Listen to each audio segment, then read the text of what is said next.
Namaste friends, welcome to Jaya's foodie family. तर खूप दिवसांनी या पद्धतीने मी व्हिडिओ बनवत आहे। याचं कारण असं की गणेशोत्सव जवळ आलेला आहे आणि त्याच निमित्ताने मी तुम्हालाही भेटण्याचे ठरवलेले आहे। तर आज आपण सर्वात आधी गणपती बाप्पांसाठी पौष्टिक असे मोदक बनवतोय आणि त्या पौष्टिक मोदकांमध्ये ड्रायफ्रुट्स तर असणारच आहेत। तर हे मोदक बनवताना मी साखरेचा जरा देखील वापर केलेला नाहीये। विदाउट शुगर आपण हे लाडू बनवणार आहोत आणि हे लाडू सर्वांसाठी खूपच पौष्टिक असे ठरणार आहेत। त्यामुळे आपल्याला तर आवडणारच आहे, त्यासोबत बाप्पांनाही आवडणार आहे। तर चला मग पटकन रेसिपीला सुरुवात करूया। पौष्टिक असे मोदक बनवण्यासाठी इथे मी काही खजूर घेतलेली आहे, ड्रायफ्रुट्स घेतलेले आहेत। आता या ड्रायफ्रुट्सचे आपल्याला अशा पद्धतीने बारीक बारीक असे चॉप करून घ्यायचे। खजूरमध्ये जर का बिया वगैरे असतील तर त्या काढून घ्यायच्या आहेत। त्यानंतर भोपळ्याच्या बिया, मगजच्या बिया आणि खसखस इथे घेतलेली आहे। आता हे जे आपण खजूर आहेत ना बिया काढून घेतलेल्या, तर ह्या हलक्याशा मिक्सरमध्ये आपल्याला बारीक दळून घ्यायच्या आहेत। सेम अगदी याच पद्धतीने परफेक्ट। त्यानंतर लगेच जाड तळाची अशी कढई गॅसवर ठेवलेली आहे। आता या कढईमध्ये सर्वात आधी आपल्याला खसखस भाजून घ्यायची आहे। 3 ते 4 चमचे इथे मी खसखस वापरलेली आहे। आता ही खसखस भाजली ते कसं ओळखायचं, तर हलकीशी ती चटचट अशी उडू लागते आणि त्यानंतर हलकासा सुगंधही येतो। खसखस आहे ना अशी बारीक गॅसवरती छान अशी भाजून घ्यायची। असं केल्यामुळे काय होतं ना की आपण जे मोदक बनवणार आहोत ना ते अगदी आरामशीर महिनाभर टिकण्यास मदत होते। हलकासा रंगही बदलला आहे, आता लगेचच काढून घेऊया। त्यानंतर इथे मगजच्या बिया आणि भोपळ्याच्या बिया ज्या आहेत ना ते अगदी थोडंसं तूप घालून आपल्याला अगदी स्लो गॅसवरती परतून घ्यायच्या आहेत, म्हणजे याचाही अगदी कच्चेपणा जातो आणि त्याचबरोबर हे छान क्रिस्पी आणि कुरकुरीत असे होतात। ड्रायफ्रुट्स कधी पण भाजून घेतले ना तर ते लाडूमध्ये किंवा मोदकामध्ये घालताना ते खराब होऊ नये यासाठी आपल्याला ही प्रोसेस करून घ्यायची आहे। त्यामुळे शक्यतो असे हे ड्रायफ्रुट्स जे आहेत ना अगदीच कुरकुरीत होईपर्यंत आपल्याला परतून घ्यायचे आहेत। त्यानंतर आपण जे चॉप केले होते अक्रोड, बदाम आणि काजू तेही आपल्याला कढईमध्ये 5 ते 7 मिनिटं भाजून घ्यायचे आहे। आता या सर्वच ड्रायफ्रुट्स पैकी तुमच्याकडे जर का एखादं ड्रायफ्रूट नसेल किंवा कमी जास्त वापरलं तरीही चालेल।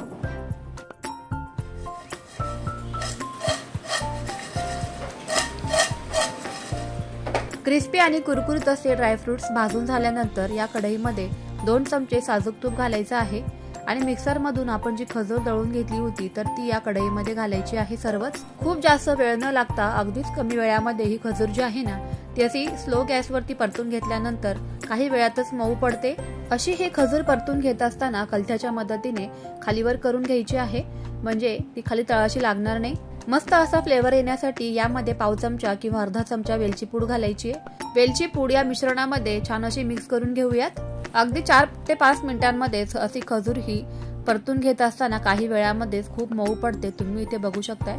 तर मस्त अशी ही मऊ आपली खजूर झाल्यानंतर यामध्ये लगेचच आपण जे ड्रायफ्रुट्स भाजून घेतले होते ना तर ते घालायचे आहेत। गॅसची फ्लेम मात्र स्लोच ठेवायची आहे। आता हे ड्रायफ्रुट्स घातल्यानंतर मात्र गॅस इथे बंद करायचा आहे आठवणीने। चला तर सर्वच ड्रायफ्रूट या खजूरमध्ये मिक्स करून घेऊयात। आता हे मस्त असं हे मोदकांचे मिश्रण जे आहे ना एका ताटामध्ये थंड होण्यासाठी काढून घ्यायचं आहे, म्हणजे हे ड्रायफ्रुट्स आणि खजूर जे आहे ते आपल्याला छान अशी एकजीव करता येईल। हलकासा कोमट गार झाल्यानंतर हातांच्या मदतीने हे ड्रायफ्रूट सर्व या खजूरमध्ये मिक्स करून घ्यायचे। त्यानंतर इथे मी या पद्धतीचा इथे मोदक साचा वापरलेला आहे। आता या मोदक साच्याला असं तूप लावून घ्यायचं, म्हणजे ते आपण मोदक बनवणार आहोत ना तर ते अगदी पटकन डिमोल्ट होतील आणि मोदकांनाही एक प्रकारची चकाकी येऊन जाईल। आता काही पोर्शन घ्यायचं आहे या मिश्रणामधलं आणि या पद्धतीने ठेवून घ्यायचं आहे। मावेल तितकं मिश्रण या साच्यामध्ये भरून घ्यायचंय। साचा बंद केल्यानंतर एक्स्ट्राचं जे मिश्रण आहे ना तर ते बोटांच्या मदतीने काढून घ्यायचं आहे, अगदी या पद्धतीने परफेक्ट। बोटांनी हे मिश्रण एकसारखं असं प्रेस करून घ्यायचंय, म्हणजे मोदकाला आकारही अगदी सुंदर आणि सुबक असा येऊन जातो। भरपूर ड्रायफ्रुट्स घातलेला मस्त असा मोदक आपला इथे बनवून तयार झालेला आहे। आकार तर बघा काय सुंदर आणि सुबक असा दिसत आहे। चला तर सेम पद्धतीने आणखीन एक मोदक तुम्हाला मी इथे बनवून दाखवते। तुम्ही हे जे मोदक आहेत ना ते गणपती बाप्पा यायच्या अगोदरच जर का बनवून ठेवले ना तर अजिबात खराब होत नाही। अगदी 15 ते 20 दिवस हे आरामशीर टिकणार। म्हणजे काय होतं ना की ऐन वेळेला पाहुण्यांची गडबड आणि भरपूर तयारीही घरामध्ये करायची असते, अशा वेळेला मोदक बनवण्यामध्ये भरपूर वेळ जातो आणि प्रत्येक दिवशी बाप्पांसाठी अशा वेगवेगळ्या प्रकारचे मोदक तुम्ही प्रसाद म्हणून नक्कीच बनवू शकता। भरपूर असे ड्रायफ्रुट्स मोदक इथे बनवून तयार झालेले आहेत। कशी वाटली मग तुम्हाला ही आजची पौष्टिक मोदकांची रेसिपी? आवडली असेल तर या गणेशोत्सवामध्ये असे हे मोदक नक्कीच बनवा।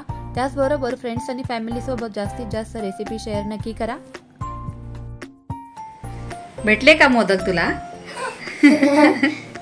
आज मला खूप म्हणजे दिसताना टेम्पटिंग. अरे तू ड्रायफ्रूटचे मोदक केले ना? हा मग मस्त ना. दिसायला खूप. मी आता टेस्ट करणार आहे. करू? तुला मी काल सांगितलं होतं ना मी आज ड्रायफ्रूट मोदक करणार आहे. हा ते पण आहे.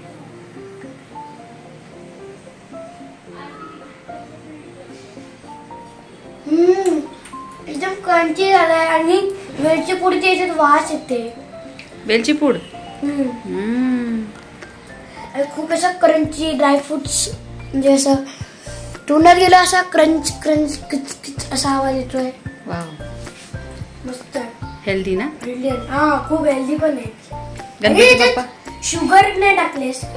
शुगर नाही टाकली. शुगर फ्री येते. गणपती बाप्पा पण खुश ना मग आता. मी पण खुश. तू पण खुश. बाय.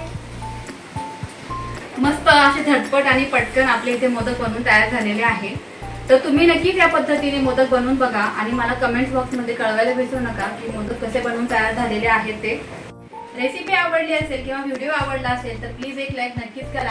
चला तर मग फ्रेंड्स पुन्हा भेटूयात अशा छान छान आणि सोप्या रेसिपी सोबत. तोपर्यंत always keep smiling and keep cooking. Bye bye friends.